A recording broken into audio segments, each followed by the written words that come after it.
After 6 months trapped in a hospital in the middle of a war zone, she knew it was time to go home. She walked ever so steadily to her car after one of the longest days at the hospital.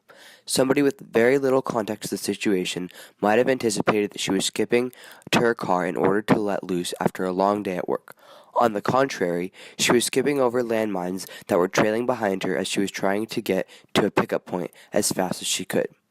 She had to learn how to identify where the mines were hidden so that she could avoid them. If she made one wrong step, her life would have ended before her eyes. No car has crossed this road in years, as the mines would have blown away any vehicle immediately. A sense of relief overcame her as she crossed the road, avoiding the trail of landmines that left her in a life or death situation. Once she crossed the hazardous street, she called a taxi who happened to be a Sunni Muslim driving in a Christian territory. While religious tension triumphed over all else in Lebanon, the driver needed to feed his family, and she needed a ride back home.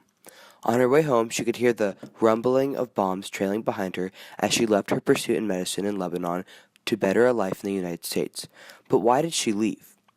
In 1975, Lebanon was split between Christians and Muslims. Conflict and violence raged all through the next decade and a half, and Sunni and Shia Muslims were teaming up against the Christians. However, the causes of the conflict began much earlier. After the Holocaust, the United Nations created Israel as a place of refuge for the displaced Jews from Western and Eastern Europe. What is now Israel was once Palestine, and therefore the people of Palestine were forced out of what had been their home into countries such as Jordan and Lebanon. The influx of Palestinians into the small country of Lebanon with limited resources caused internal conflicts and political divisions within the country. Most of the Palestinians that entered Lebanon were forced into refugee camps awaiting a political solution to their conflict at home.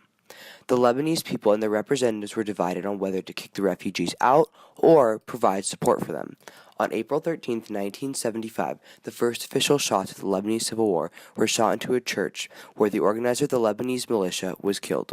Christians and Muslims began to attack each other as they took sides with different parts of the Lebanese militia. Even the capital of Lebanon, Beirut, was divided into two, with the Muslims ruling over West Beirut and the Christians ruling over East Beirut. After years of brutal conflict, the Lebanese army finally collapsed in 1984. By 1990, the country was divided even further. The Shia Muslims attacked the Sunni Muslims, while the Maronite Christians were split between political leaders. My mother recounts these 2 years as the worst of the war, and the reason she and many others chose to leave. While the war changed many aspects of her life, the last 2 years, from 1990 to 1992, were what led to the mass immigration to other countries, like that of Brazil, Australia, the United States, Canada, and other places of refuge. However, unlike the Syrian refugee crisis, it was only the wealthy Lebanese who left, while the poor ones stayed. Moving to the United States was no easy task either. She left the life of turmoil and displacement in Lebanon to receive anything but a warm welcome from the United States. She struggled for 8 years trying to get her green card, all the while finishing up her residency in a prestigious hospital.